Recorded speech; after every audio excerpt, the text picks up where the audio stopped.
आशा के मोती चैनल में आपका स्वागत है। पार्वती के किस सवाल का शिव ने दिया था अनोखे ढंग से जवाब।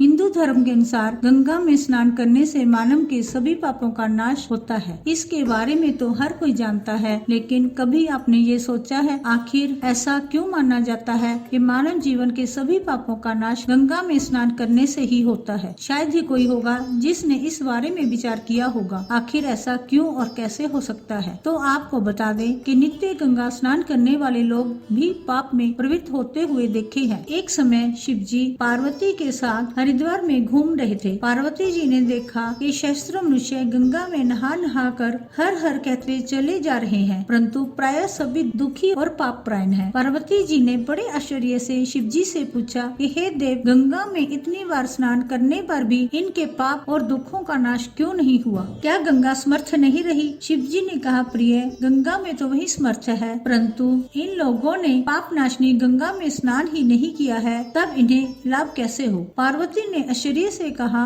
कि स्नान कैसे नहीं किया? सभी तो नहा नहा कर आ रहे हैं, अभी तक इनके शरीर भी नहीं सूखे हैं। शिव जी ने कहा, ये केवल जल में डुबकी लगा कर आ रहे हैं, तो मैं कल इसका रहस्य समझाऊंगा। दूसरे दिन बड़े जोर की बरसात होने लगी, गलियां कीचड़ से भर गई। एक चौड़े रास्ते में एक गहरा गड्ढा था, चारों ओर लपटीला कीचड़ भर रहा था। शिव जी ने अपनी लीला से ही वृद्ध रूप धारण कर लिया और दीन विवश की तरह गड्ढे में जाकर ऐसे पड़ गए जैसे कोई मनुष्य चलता चलता गड्ढे में गिर पड़ा हो और निकलने की चेष्टा करने पर भी न निकल पा रहा हो। पार्वती जी को उन्होंने यह समझाकर गड्ढे के पास बैठा दिया कि देखो, तुम लोगों को सुना सुना कर जो पुकारती रहो कि मेरे वृद्ध पति अकस्मात गड्ढे में गिर पड़े हैं, कोई पुण्य आत्मा इन्हें निकाल कर इनके प्राण बचाए और मुझ असहाय की सहायता करे। शिव जी ने यह और समझा दिया कि जब कोई गड्ढे में से मुझे निकालने को तैयार हो, तब इतना और कह देना कि भाई, मेरे पति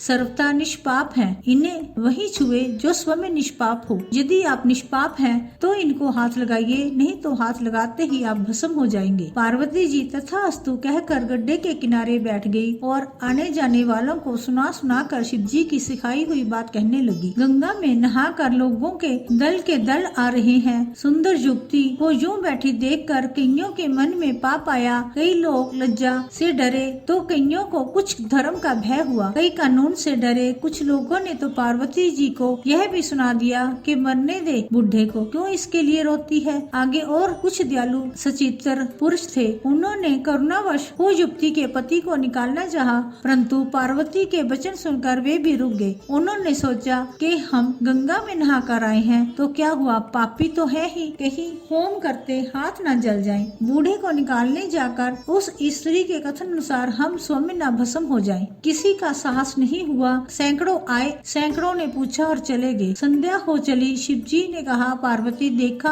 आया कोई गंगा में नहाने वाला? थोड़ी देर बाद एक जवान हाथ में लोटा लिए हर हर करता हुआ निकला। पार्वती ने उसे भी वही बात कही। युवक का हृदय करुणा से भर आया। उसने शिव जी को निकालने की तैयारी की। पार्वती ने रोक कर कहा कि भाई, यदि तुम सर्वदा निष्पाप नहीं होगे तो मेरे पति को छूते ही जल जाओगे। उसने उसी समय बिना किसी संकोच के दृढ़ निश्चय के साथ पार्वती से कहा कि माता, मेरे निष्पाप होने से तुझे संदेह क्यों होता है? देखती नहीं मैं अभी गंगा नहा कर आया हूँ। भला गंगा में गोता लगाने के बाद भी कभी पाप रहते हैं? तेरे पति को निकालता हूँ। युवक ने लपट कर बूढ़े को ऊपर उठा लिया। शिव पार्वती ने उसे अधिकारी समझकर अपना असली स्वरूप प्रकट कर उसे दर्शन देकर कृतार्थ किया। शिव जी ने पार्वती से कहा कि इतने लोगों में से इस एक ने ही गंगा स्नान किया है। इसी दृष्टांत के अनुसार जो लोग बिना श्रद्धा और विश्वास के केवल दम्भ के लिए गंगा स्नान करते हैं, उन्हें वास्तविक फल नहीं मिलता, परंतु इसका यह मतलब नहीं कि गंगा स्नान व्यर्थ जाता है।